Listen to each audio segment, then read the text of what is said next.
अकबरुद्दीन ओवैसी साहब का बनाया हुआ कम्युनिटी हॉल के अंदर रोजाना 300 से ज्यादा पेशेंट उसके अंदर मुस्तफिज होते हैं। और अकबरुद्दीन ओवैसी साहब का कारनामा, जो ओवैसी हॉस्पिटल का इदारा जो जामा मस्जिद उमर फारूक आजम के पास है, उसी दवाखाने के अंदर जो छोटे बच्चों को, जो बच्चे जो 5 साल की उम्र तक जो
नशीन पर तशरीफ फरमा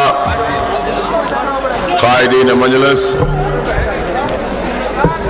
सुनने वाले बुजुर्गों, नौजवान साथियों और मेरी इज्जत इमाम पर्दा नशीन माँ और बहनों, हजरात, आज का जलसा इंतखाबी है और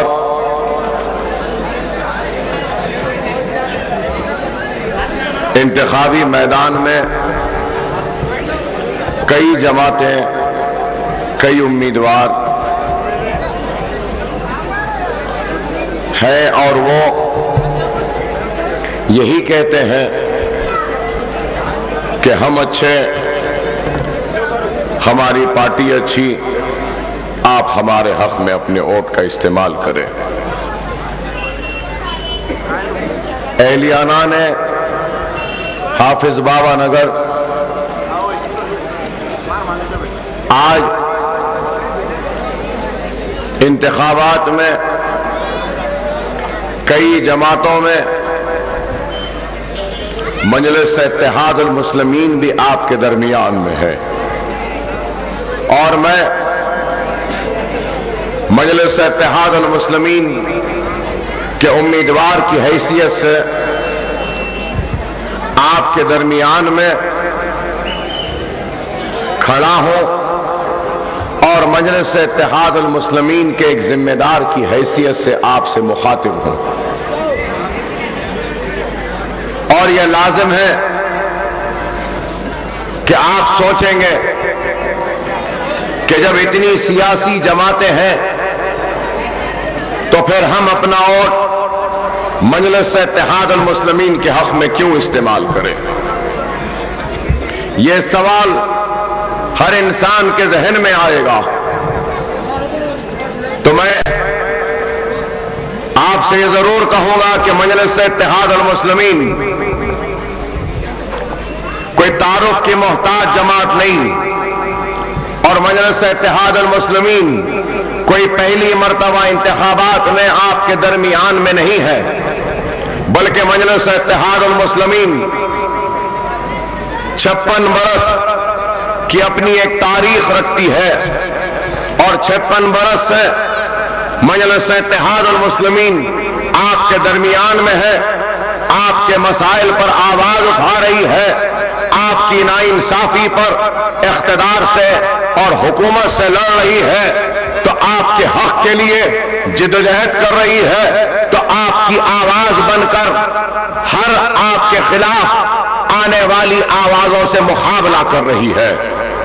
मजलिस इत्तेहाद अल मुस्लिमीन न सिर्फ हक व इंसाफ व आवाज व इत्तेहाद के लिए जिद्दोजहद करती है, लड़ती है, बल्कि इसके अलावा आपके वोट को हासिल कर कर आपके इत्तेहाद के जरिए आपके सिर्फ बल्दी बरखी आबरसानी के मसाइल तक महदूद नहीं रहती, बल्कि मजलिस इत्तेहाद अल मुस्लिमीन आपके वोट के जरिए ऐवानों में सिर्फ मुंतखब होकर खामोश नहीं बैठती, बल्कि ऐवानों में आपके मसाइल पर नुमाइंदगी करती है, आपकी आवाज बनती है और आपके दुख तकलीफ की तर्जुमानी करती है ऐवानों में, और इसके साथ साथ आपके वोट के जरिए आपकी शिनाख्त की हिफाजत करती है, तो आपके जानो माल की भी हिफाजत करती है,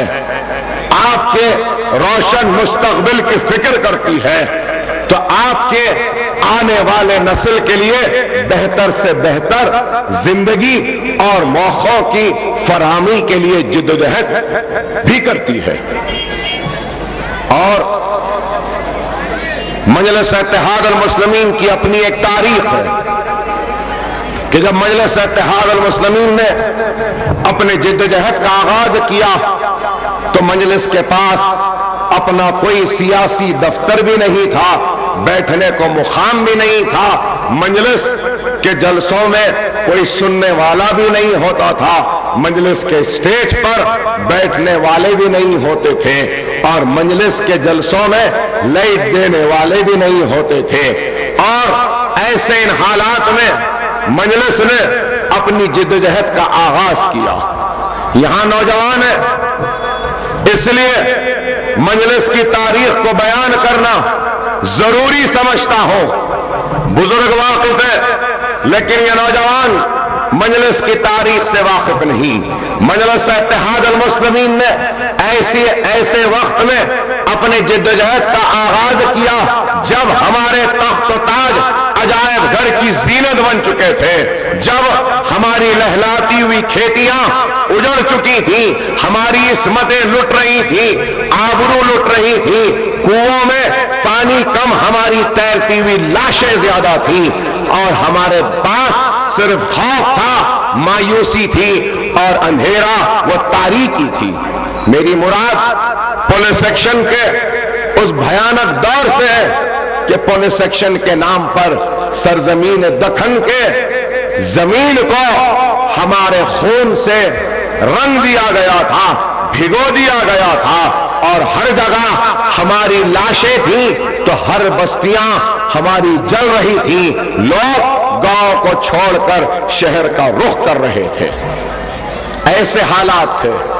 नौजवानों, तुम नहीं जानते, हमारी जागीरें लुट चुकी थी, हमारे मनसब लुट चुके थे, हमारे इनाम के जमीनात लुट चुके थे, सब कुछ तबाह बर्बाद हो चुका था। और ये बेगम बाजार जो शहर में है, बेगम बाजार से अगर कोई एक मुसलमान सर पे टोपी पहन के जाता तो बेगम बाजार के लोग उसके टोपी को उंगलियों पे उछाला करते।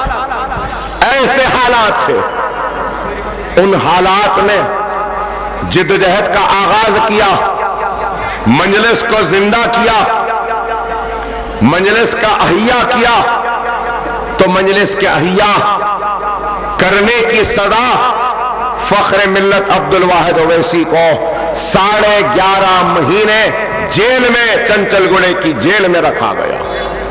11.5 महीने जेल में थे।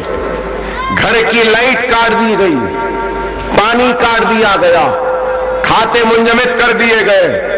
ऐसी तकलीफें दी गई कि जवाहरलाल नेहरू और उस वक्त के होम मिनिस्टर सरदार वल्लभ भाई पटेल अपने खासिदों को भिजाते थे और बोलते थे कि अब्दुल वाहिद ओवैसी से दस्तखत करा दो इस कागज पे। और उस कागज पे क्या लिखा था? कि मजलिस इत्तेहादुल मुस्लिमीन सियासी जमात नहीं रहेगी, सियासत में हिस्सा नहीं लेगी, इलेक्शन नहीं लड़ेगी और मुसलमानों के हक के लिए नहीं लड़ेगी, बाकी सब काम कर सकती है। अगर ये लिख के दे दो तो अब्दुल वाहिद ओवैसी को जेल से छोड़ देंगे। 11.5 महीने जेल में रहे, लेकिन हुकूमत के उस कागज पे दस्तखत नहीं करे और बार बार यही बोलते रहे कि 11 महीने क्या, तुम 11 साल या जिंदगी भर मुझे जेल में डाल दो, लेकिन मैं मुसलमानों को जिंदा लाश नहीं बनाऊंगा, मजलिस को गैर सियासी जमात नहीं बनाऊंगा। ये जिद्दोजहद की, ये मेहनत की, उसके बाद 11.5 महीने जेल के बाद जब जेल में गए तो सालार को सदर बनाकर गए। 11.5 महीने की रिहाई के बाद मजलिस के जलसे होते थे। मजलिस के जलसों में लोग आहिस्ता आहिस्ता आते गए, कारवां बनता गया और 1970 के दहे में दारुस्सलाम हासिल हुआ। दारुस्सलाम पहले मजलिस का था हिंदुस्तान की आजादी से पहले, लेकिन वो मजलिस खत्म हो गई, वो मजलिस बंद हो गई, वो मजलिस पूरी की पूरी जेल में डालकर और उस वक्त के मजलिस के लोगों को शहर बदर नहीं, इस मुल्क से निकाल दिया गया। 48 घंटे में हिंदुस्तान को छोड़कर जाना पड़ा। फायर ब्रिगेड का दफ्तर था, दारुस्सलाम लिए, हासिल करे और फिर दारुस्सलाम का किराया हासिल किया, बकाया लिया, इंटरेस्ट लिया और फिर दारुस्सलाम के मलगिया बनाए। आज लोग बोलते हैं कि मजलिस क्या करी। अरे आप नहीं जानते, कभी काचीगुड़े का फिसाद, बुजुर्गों को याद होगा, काचीगुड़ा निमोली अड्डे का फिसाद, भयानक फिसाद, रमीजाबी का फिसाद, भयानक फिसाद, सब्जी मंडी का फिसाद, भयानक फिसाद, गौनीपुरे का फिसाद, भयानक फिसाद, लाल दरवाजे का फिसाद, सुल्तान शाही का फिसाद और पूरे शहर में हर वक्त फिसादात होते थे, गड़बड़ होती थी। और उन फिसादात में तन्हा अकेले अपनी मोटरसाइकिल पर पहुंचने वाला पुलिस से पहले कोई और नहीं बल्कि आपका हमारा सालार सुल्तान सलाहुद्दीन ओवैसी हुआ करते थे। अरे आज लोग ये कहते हैं मजलिस ने क्या किया। अरे मजलिस ने क्या किया, जिंदगी के हर शोबे हयात में काम किया, तालीम के मैदान में काम किया, सेहत के मैदान में काम किया, रोजगार के मैदान में काम किया, आपके बस्तियों के खुशहाली के लिए काम किया और उन सबसे ज्यादा आपके जान और माल के तहफ्फुज के लिए भी काम किया। क्या इस बात से इनकार किया जा सकता है? लेकिन तनकीद करने वाले तनकीदें करते हैं, इल्जाम लगाने वाले इल्जाम लगाते हैं। अरे भाई आप बताओ कि जो लोग आज तनकीद कर रहे हैं इन्होंने क्या किया? अरे आज अगर मजलिस पे तनकीद भी कर रहे हैं तो ये मजलिस इत्तेहादुल मुस्लिमीन, फख्र मिल्लत अब्दुल वाहिद ओवैसी व सालार मिल्लत और उनके साथ काम करने वाले उस वक्त के मजलिस के सिपाहियों का जूतियों का तुफैल है कि आज मजलिस पे तनकीद करने के मौका है। अगर फख्र मिल्लत और सालार मिल्लत और उनके साथियां और हैदराबाद के वो गयूर बुजुर्ग अगर मजलिस को जिंदा नहीं करते, मजलिस का अहिया नहीं करते, तो फिर आज तनकीद किस पे करते हैं? आज लोग बोलेंगे मजलिस अच्छी है या बुरी है, कुछ अच्छा किया बुरा किया, कम किया ज्यादा किया, ये किया वो किया, ऐसा करना था वैसा करना था। अरे अगर मजलिस अगर नहीं रहती तो फिर किसको बोलते कि ऐसा किया वैसा किया, ये किया वो किया? अरे मजलिस को जिंदा किया बोल के तो बोल रहे ना।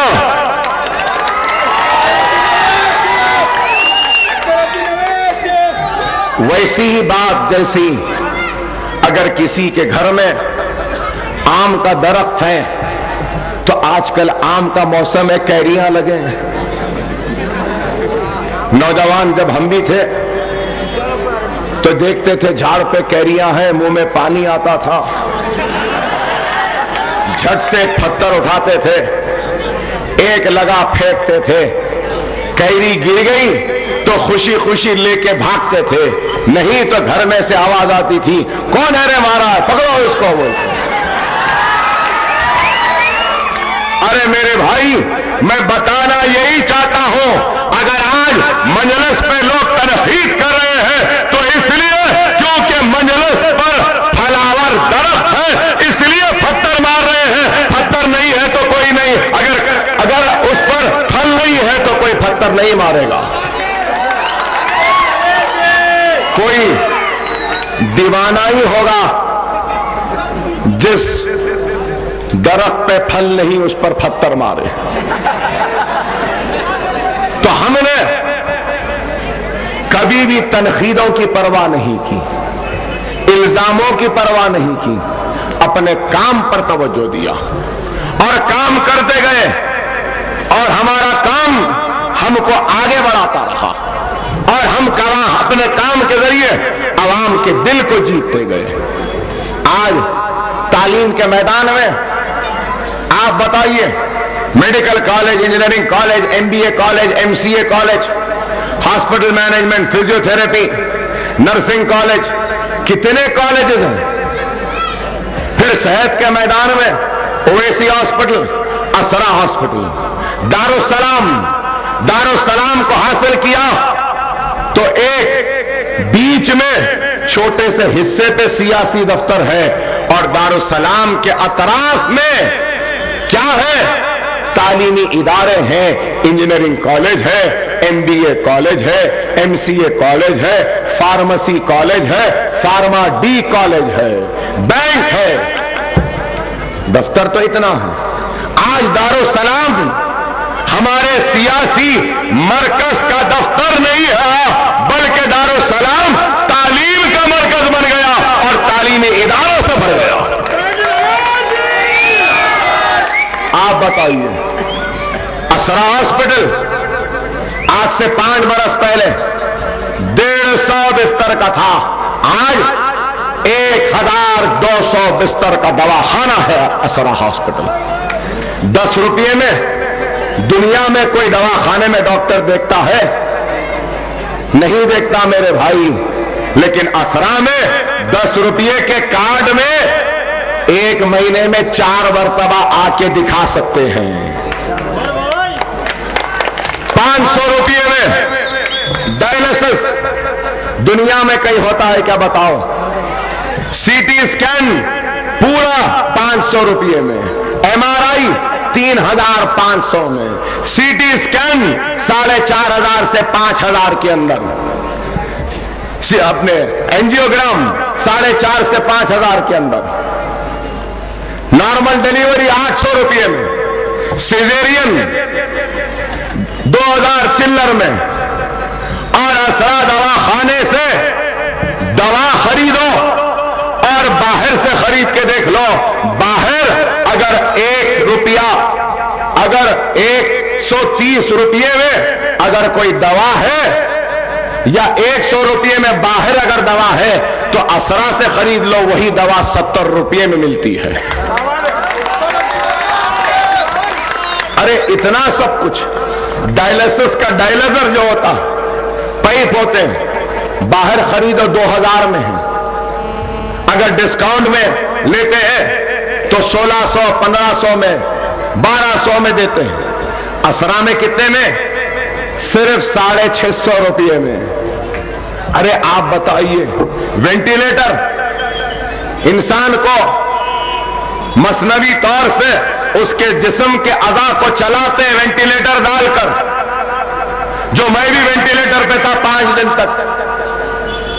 वेंटिलेटर चार्जेस दूसरे दवाखानों में दिन के 15,000, असरा में 3,500 रुपये, और असरार ओवैसी में सिर्फ 10% की कमी है। 10% असरा कम है, असरा से 10% ओवैसी ज्यादा। लेकिन बदनाम लोग बोलते क्या करें। अरे मेरे भाई, हमने काम किया है। आज माइनॉरिटी का बजट असेंबली में देखो, 1026 करोड़ का बजट। मैं फ्लोर लीडर बने वक्त 32 करोड़ था, आज 1000 से जायद। कैसे हुआ? 290 करोड़ सालाना फीस रियम्बर्समेंट होती है।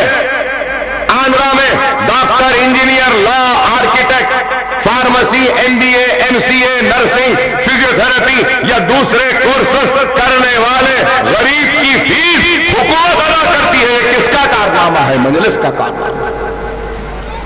अरे आप बताइए, मैं राजस्थान गया था, सोशल वेलफेयर डिपार्टमेंट की तरफ से गरीब बच्चियों की शादी के लिए राजस्थान में 20,000 रुपये दे रहे थे।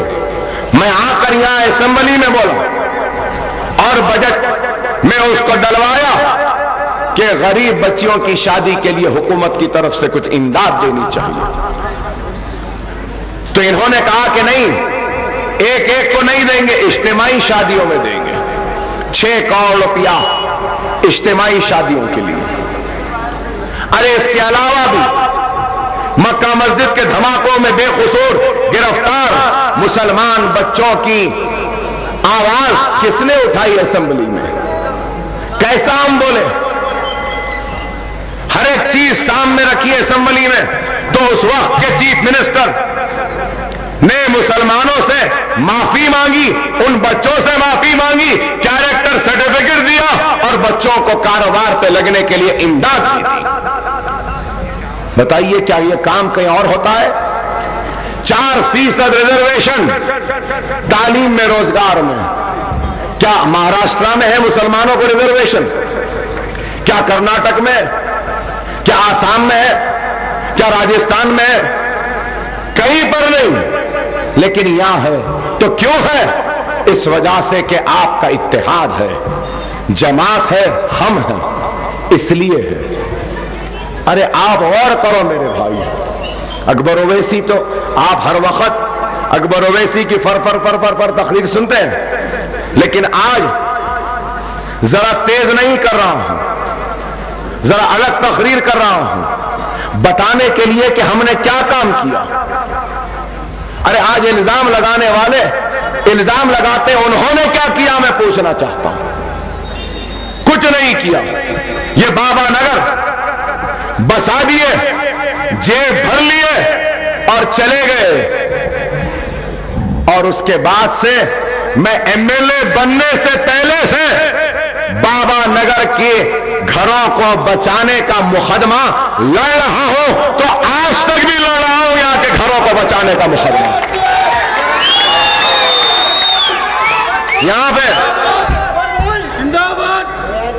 यहां पे आसिफ साहब नहीं है अभी, यहां पर डिफेंस सालार के घर में रहते थे जाके। जब डिफेंस वाले 100 मीटर्स का एक मुकदमा, फिर 36 एकड़ का अलग मुकदमा, फिर और एक मुकदमा। अरे कितने मुकदमे लड़े। पहले मेहदीपट्टनम में दुर्गा प्रसाद वकील, फिर उनके बाद वो जलील साहब थे, जलील अहमद साहब। अरे मैं एमएलए भी नहीं था, गए 100 महीने में भी एक पेशी हुई यहां के 4000 घरों की। क्या मालूम है हाफिज बाबा नगर वालों, आपको मालूम है? आपके 4000 घरों के लिए हाई कोर्ट से ऑर्डर आया और जज ने मुंह जबानी रिमार्क किया और कहा कि अगर पुलिस नहीं है तो फौज के खिदमात लो और 4000 घरों को तोड़ दो। क्या गलत है मेरी बात? सब घर टूट जाते थे, पूरे घर टूट जाते थे। मैं वकीलों को जाकर मिलकर हाई कोर्ट में ठहर कर, हाई कोर्ट से स्टे लाकर और उसके बाद इन सब लोगों को एक बड़े वकील से मिलाकर सुप्रीम कोर्ट में भेजा। सुप्रीम कोर्ट का वकील एक वक्त सुप्रीम कोर्ट के एक केस को लेता है और अगर जज के पास हाजिर होता है तो एक एक पेशी को 10-10 लाख रुपया लेता है। मेरे अटैक से पहले, मुझ पर हमला होने से पहले 8 दिन पहले इन लोगों को वकीलों से मिलाया कि जाओ ये मुकदमा देखो, गरीब बेघर हो जाएगा। अपने मेहनत पसीने की पूंजी लगाकर घर बनाए हैं ये लोग।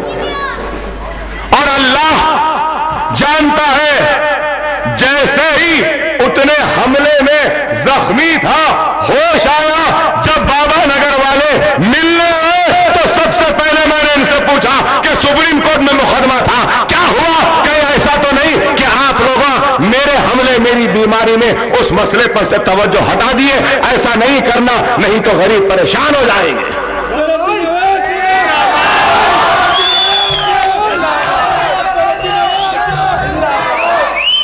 अरे 4000 घर कोई मामूली है? बताओ।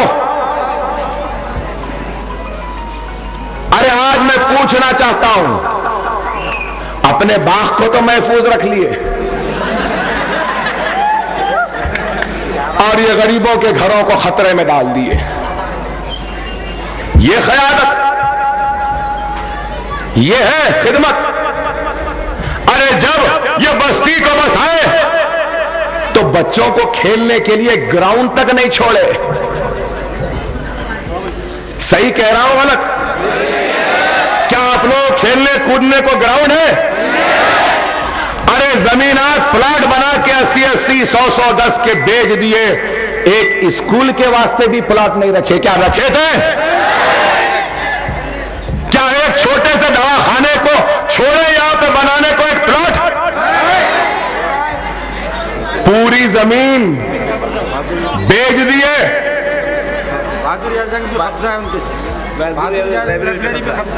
वो भी गवर्नमेंट से बनी हो ना, स्कूल को जमीन छोड़े, ना बच्चों को खेलने को जमीन छोड़े, ना बीमारों के वास्ते एक दवाखाने को जमीन छोड़े।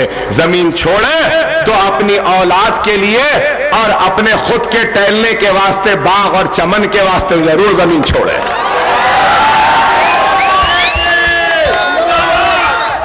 अरे आज जब मैं एमएलए बना, बाबा नगर में एक भी मदरसा नहीं था।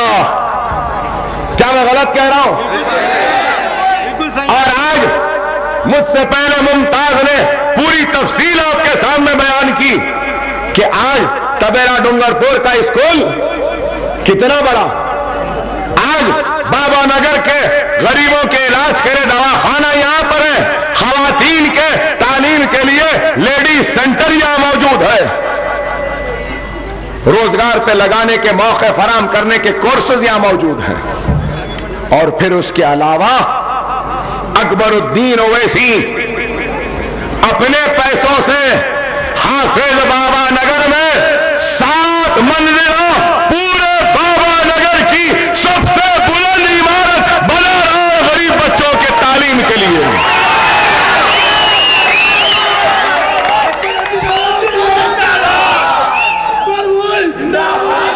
आज मस्जिद में नीचे हमारा मदरसा चल रहा है बाबा नगर में, मदरसे में वहां पे बच्चे पढ़ रहे हैं। अब वो बच्चे इस मदरसे में आएंगे बड़ी बिल्डिंग में। अरे मेरी तो ख्वाहिश है, हक कह रहा हूं, मैं समझता हूं कि इतने बड़े बाबा नगर में एक मदरसा काफी नहीं है हमारे गरीब बच्चों के तालीम के लिए, और एक मदरसा होना है। दुआ करो अल्लाह से, अल्लाह अगर मुझे दौलत देगा तो और एक मदरसा भी बनाऊंगा।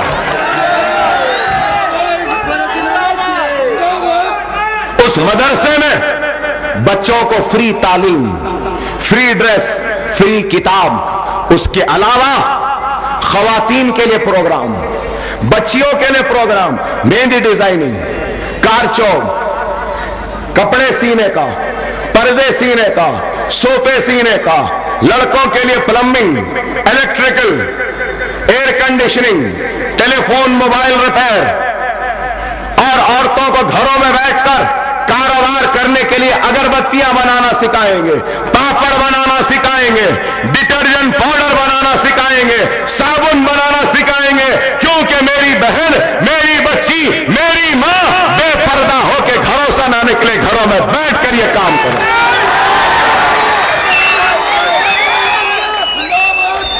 और आज मैं ढूंढ रहा हूं और एक 1000 2000 गज जमीन बाबा नगर में, किसके लिए?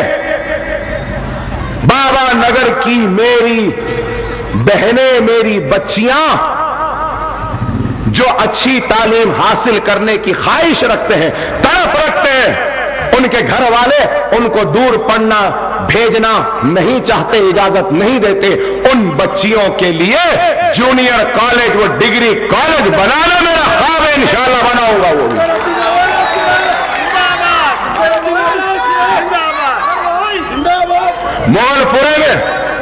मोगलपुरे में मैंने 1200 गज जमीन खरीदी है, किसके लिए? बच्चियों के लिए जूनियर वो डिग्री कॉलेज के अलावा women counselling centre, women empowerment centre, women guidance centre. अगर कोई शौहर अगर बीवी को छोड़ दे तो वो मेरी बहन दर दर की ठोकर खाना नहीं पड़ेगा, कानूनी इमदाद का इंतजाम अकबर ओवैसी कराएगा और उसको रोजगार पर भी लगाएगा।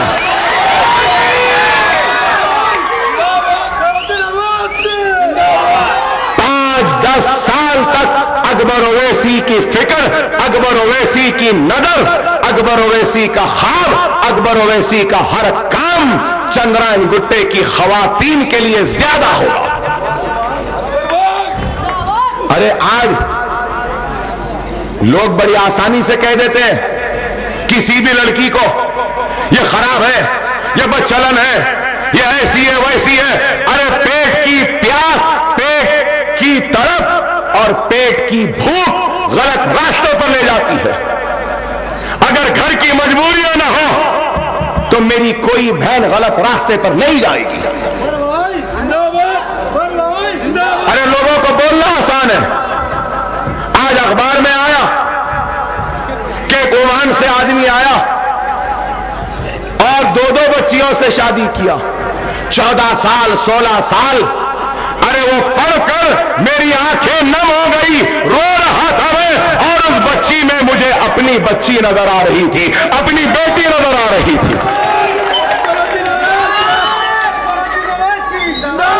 अरे लोगों को अखबार की वो न्यूज, वो मसाला अच्छा दिखता है, लेकिन किस घर की क्या मजबूरी है, क्या बेबसी है, क्या लाचारी है, जिसकी वजह से मां बेटी का उस बूढ़े से निकाह करने पर मजबूर हुई। मां बाप वो मजबूर हुआ, वो वही घर वाले जानते हैं, वो अल्लाह जानता है। ऐसे मजबूर, बेसहारा, गरीब मेरी बहनों के सुनहरी मुस्तकबिल का ख्वाब अकबरुद्दीन ओवैसी देख रहा है और जरूर करेगा उसको। मैंने जाकर बैरिस्टर असदुद्दीन ओवैसी साहब से, सदर मजलिस से कहा कि भाई सदर साहब, हम सब काम करें, उर्दू मीडियम को बस्ते देते हैं, हम सब कुछ करते हैं, एक और काम आप करिए जमात की तरफ से। तो सदर साहब ने मुझसे पूछा क्या करना मियां? मैंने कहा चौतरफ से घूम के फिर के और मैं अपनी तरफ से चौतरफ से पैसा जमा करके लाऊंगा। 5 करोड़ रुपया हम सालार के नाम से फिक्स डिपॉजिट करेंगे और उसका जो भी इंटरेस्ट आएगा सालाना या हर 3 महीनों को कम से कम 100 गरीब यतीम बच्चियों की शादी का इंतजाम मजलिस के जानिब से हम करेंगे।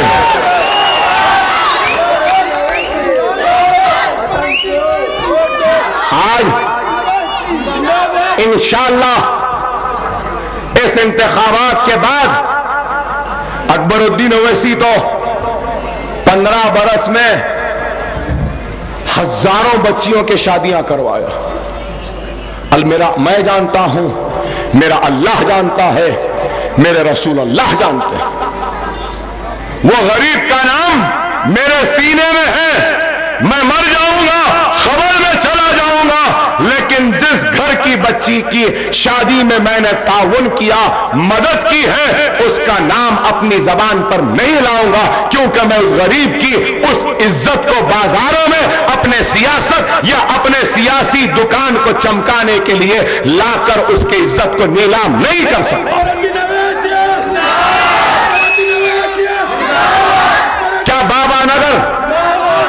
क्या बाबा नगर के सीरत कमेटी जो शादियां कराती थी, क्या हर साल मैंने 5-5 लाख रुपए नहीं दिया? चलो बाबा नगर के बच्चियों की शादी कराओ।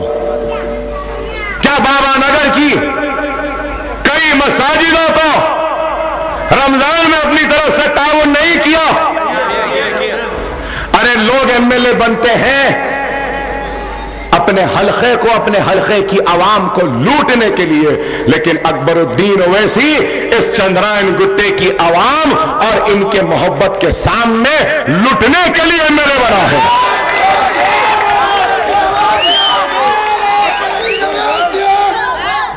आज बाबा नगर में मदरसा, जमाल कॉलोनी में मदरसा, फूलबाग में मदरसा, तालाब कट्टे में मदरसा और छोटे ब्रिज स्कूल्स 25 हैं। छोटे छोटे ब्रिज स्कूल्स 3.5 साल से लेकर 5 साल की उम्र के बच्चों को तालीम दी जाती है। अरे हमारा काम है भाई, 5,500 चंद्रायन गुट्टे के बच्चे अकबरुद्दीन ओवैसी के मदरसों में ज़ैर तालीम हैं। क्या यह कारनामा नहीं है मेरे भाई?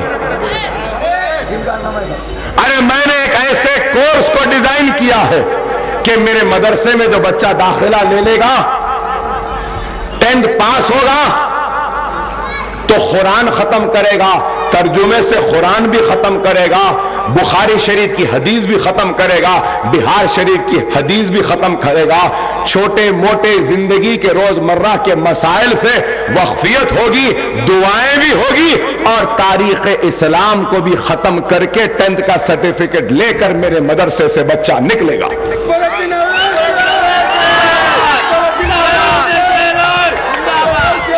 अरे ये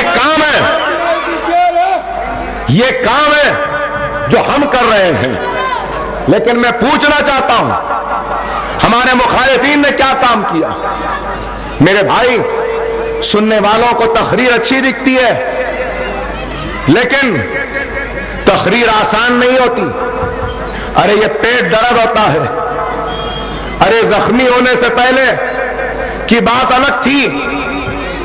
अरे मैं इस हाफिज बाबा नगर के मुकाम पर खड़े होकर कह रहा हूं कि मेरी जिंदगी के सख्त तरीन दिन गुजरे हैं ये 5 बरस, ये 3 बरस, मैं 2 बरस तो बिस्तर में था, फिर जेल में था। अरे किस दरिंदगी से मुझे मारा गया? मैं पूछना चाहता हूं आपसे, मेरा क्या कसूर था? क्यों मारा गया मुझे? अरे सिर्फ यही कि बल्लागुड़े में 30 एकड़ सरकारी जमीन है और उस सरकारी जमीन पर मैं गरीबों के लिए घर बनाना चाहता था हुकूमत की हाउसिंग स्कीम के जरिए, और 25-30 हजार गरीबों को जिनके सर पर छत नहीं है, किराए के घर में किराया दे देकर तड़पते महीने के खत्म पर उनको जाती घर देना चाहता था, छत देना चाहता था। यही कसूर था मेरा, और क्या था मेरे भाई?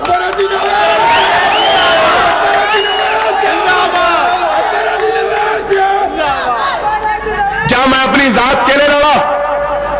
लोग कहते हैं जाति झगड़ा, मेरा कोई जाति झगड़ा नहीं। क्या जाति झगड़ा? झूठे बातें, इल्जामात। मैं मारने गया, अरे मैं गाड़ी में बैठकर जा रहा था, एक औरत को सामने भेजा, वो औरत रो रही थी, मैं रुका, क्या है अम्मा, फरियाद सुना? बोली मेरी बच्ची की शादी है, आप कल आ जाओ, मैं देता हूं। और उसके बाद जितने पैसे जेब में थे निकाल के उस बुरखे वाली बूढ़ी औरत को दे दिया। कहा कि अम्मा इतने ही है, आप फिर मिलो, फिर दूंगा। वो औरत चली गई, गाड़ी आगे बढ़ी और सीधे आते हैं, इस हाथ पे मारते हैं और एक नहीं, दो नहीं, तीन गोलियां। ये हाथ पे तो 40 मरतबा इस हाथ से दिफा करता रहा। इस सीख से उस तरफ आ गया, उस तरफ से जिप्सी के नीचे गिर गया तो ऐसे गोलियां मारे और गोलियां मारकर मेरे ऊपर बैठ गए, एक छाते पर, पेट पर बैठ के खच मुसलसल 50 से 60 मरतबा मारते गए और यही बोलते रहे कि थोड़ी देर में तेरी गर्दन निकालना है और तेरी मुंडी पकड़कर हम बारकस को जाएंगे।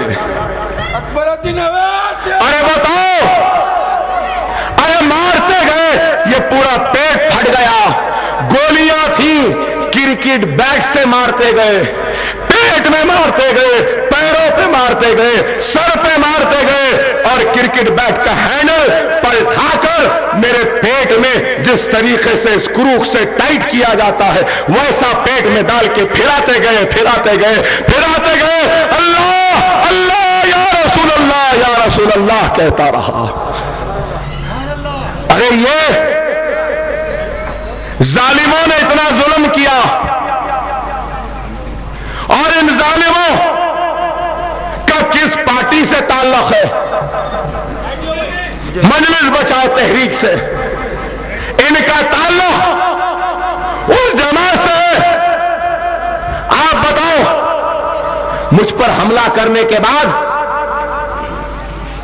क्या ये पूरे तहरीक के कायदीन मेरे हमलावरों के साथ नहीं थे खड़े हुए? क्या दवाखाने में उनके साथ नहीं थे? क्या उनकी मदद नहीं करे?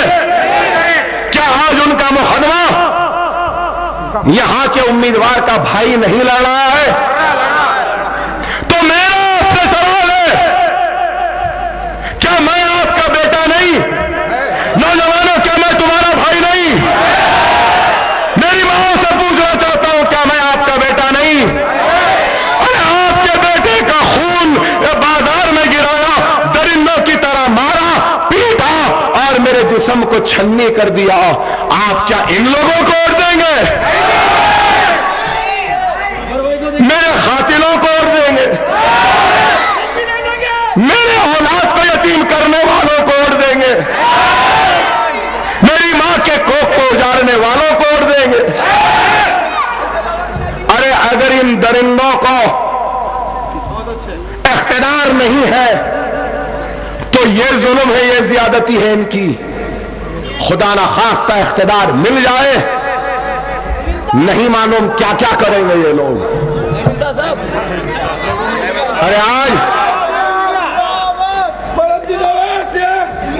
ये तकलीफ से तो गुजरा, मेरे गुर्दे खराब, गोली लग के फट गए, मेरे अंतनियां फट गए, फसली टूट के अब ऐसी है, लटक रही है, इधर गोली है, इधर नहीं पलट सकता, इधर दर्द होता है, इधर पलटता हो तो इधर दर्द होता है, सीधा उठना चाहो तो उठ नहीं सकता हो, चलना चाहो तो बड़ी दूर तक चल भी नहीं सकता। और फिर ये लोग कहते हैं कि अकबर ओवैसी अपाहिज हो गया। अरे अपाहिज नहीं हो, अरे इस आवाम की मोहब्बत मुझे 18 साल के नौजवान की तरह जवान कर दी है।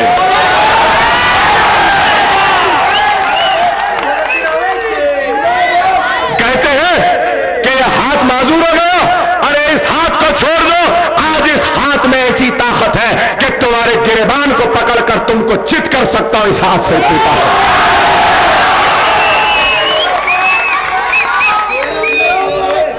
अरे आज सिर्फ मिल्लत में इंतशार, मेरी बात को याद रखो मेरे भाई, मैं यहां पैक 11 पैक थे मेरे को लगे हुए, सिर्फ साल भर ऐसे लेटा था, न इधर न इधर, फुंसियां आ गए, पैर में भी फुंसियां। कैसी तकलीफ मेरे भाई। अरे उन सब के बाद फिर जालिमों ने अपने जुल्म का सिलसिला जारी रखा। 40 दिन के लिए आदिलाबाद की जेल में डाला। जेल में क्यों गया?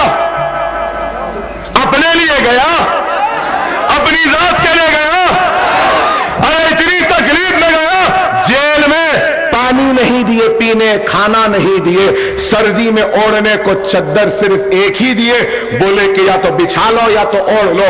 अरे कातिलों के साथ, जालिमों के साथ जेल में वो सलूक नहीं होता जो सलूक मेरे साथ किया इन दरिंदों ने। कैसा आपको क्या बताऊं, अकेले डाल दिए। अरे पढ़ने को अखबार दो तो मजलिस की जो खबर है अखबार काट के देते थे। मेरी तस्वीर भी नहीं उसमें, दुआएं हो रही है वो भी नहीं, कुछ भी नहीं। सिर्फ हाँ ऐसा बोले वैसा बोले। पुलिस क्या पूछी मुझे मालूम आपको? बार बार एक ही बात पूछती थी, अकबर साहब मोदी को ऐसा क्यों बोले? आप गौर करो, मोदी से इनका क्या रिश्ता? इनका सगा है, वक्त कम है, मगर कहूंगा कि पुलिस वालों का दूल्हे भाई कौन है भाई? अरे हम डरने घबराने वालों में से नहीं हैं। अरे आज थोड़ा सा हम क्या बोले, पूरा हिंदुस्तान हिल गया। इतने बरस से तुम बोलते थे और हम सुनते थे, तुम काटते थे हम कटते थे, तुम जलाते थे हम जलते थे, तुम लूटते थे हम लूटते थे, हमारी इस्मत को बाजारों में नीलाम किया, हम खामोश रहे, हमारी मस्जिद को शहीद कर दिया, हम खामोश रहे, हमारे बच्चों को जेल में डाल दिया, हम खामोश रहे। इसलिए तो कहता हूं ना, हम आ भी करते हैं तो हो जाते हैं बदनाम, वो हजल भी करते हैं तो चर्चा नहीं होता। लोग बोलते मजलिस क्या करी क्या करी। अरे मजलिस बता दी, सुनने का टाइम गया, सुनाने का वक्त चालू हुआ। वो बोलते थे हम सुनते थे। हैदराबाद से चंद्रायन गुट्टा की आवाम का लीडर ने कहा खामोश, अब बहुत हो चुका, अब हम बोलेंगे तुम सुनना पड़ेगा। आज आप देखो मेरी तकरीर पे तनकीद, मैं ना बोलता था कि ये लोग कहते हैं कि हमको चले जाओ चले जाओ, फिर मैं क्या बोलता था, जाना क्यों जाना, सुने ना, वक्त नहीं है। आज बीजेपी के लोग क्या बोल रहे हैं, क्या बोल रहे हैं गिरिराज, कि नरेंद्र मोदी की मुखालिफत करने वाला पाकिस्तान चले जाए। सही, अब मैं नहीं बोल सकता, आप बोले शुक्रिया। यही है भाई आपकी जबान, आपका गुस्सा, आपके जज्बात, आपकी आवाज अकबरुद्दीन ओवैसी बनता है तो इनको बुरा दिखता है। एक बोल रहा पाकिस्तान चले जाओ, दूसरा बोल रहा क्या नाम, अरे कैसे कैसे की नाम आया मेरी जबान पे, क्या नाम, भोगाड़िया, भगोड़िया, अरे जो भी नाम है,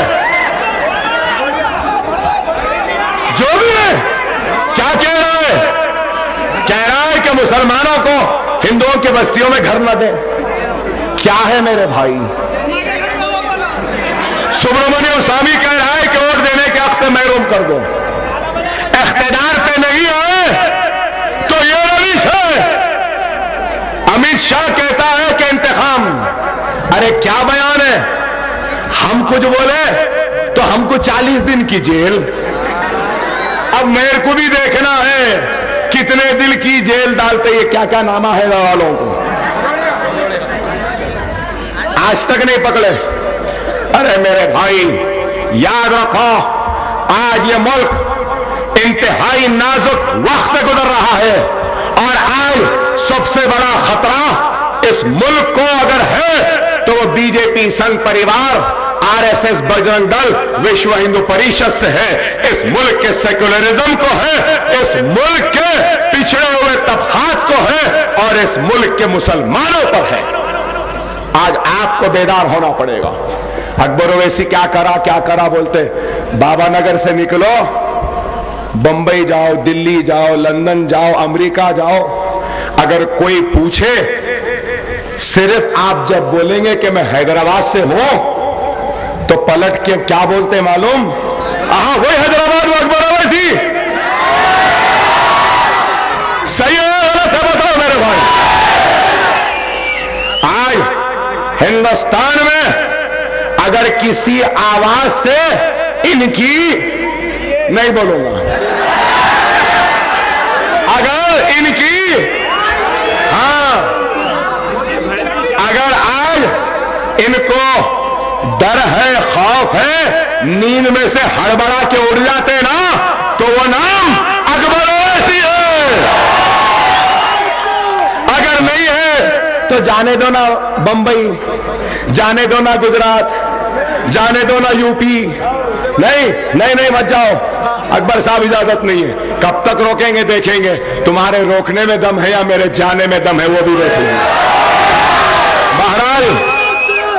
बहरहाल बहुत कुछ कहना है। शौचालय बनाने वाले ये नरेंद्र मोदी को शिकस्त देना है। कहता है शौचालय, हमाम, पैखाना, वो गिलासत कर रहे, और फिर वो शौचालय जो बनाएगा मोदी, जब भर जाएंगे तो साफ करने वाले होना ना। तो 5 बरस में 2 महीने बाप की शेरवानी झटक के निकलने वाले, एक भाई बकेट, दूसरा भाई झाड़ू ले लेगा, नरेंद्र मोदी के शौचालय साफ करेंगे। और आपका वोट पतंग को पड़ना है, पतंग को पड़ेगा ना। कल जलसा कहां है? अभी बहुत करना था, कल इख्तिताम करेंगे भाई। जरा तफसील से ये संघ परिवार का जरा चिट्टा पिट्टा खोलेंगे, जरा इनके बारे में बोलेंगे। कल ईदी बाजार कुमारवाड़ी को आइए, इंशाअल्लाह बकाया तकरीर वहां होगी। मगर आपसे कहूंगा कि बाबा नगर अकबर ओवैसी का दिल है, अकबर ओवैसी की जान है, अकबर ओवैसी की आवाज है, अकबर ओवैसी का घर है। यहां से मुझे सबसे ज्यादा वोट मिलेंगे ना, मिलेंगे ना। पतंग को मजलिस-ए-इत्तेहादुल मुस्लिमीन, मजलिस-ए-इत्तेहादुल मुस्लिमीन। अल्हम्दुलिल्लाह, कामयाबी और कामरानी हमारी है। खुदा हाफ़िज़।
आज ये हिंदू राष्ट्र का मखोटा पहन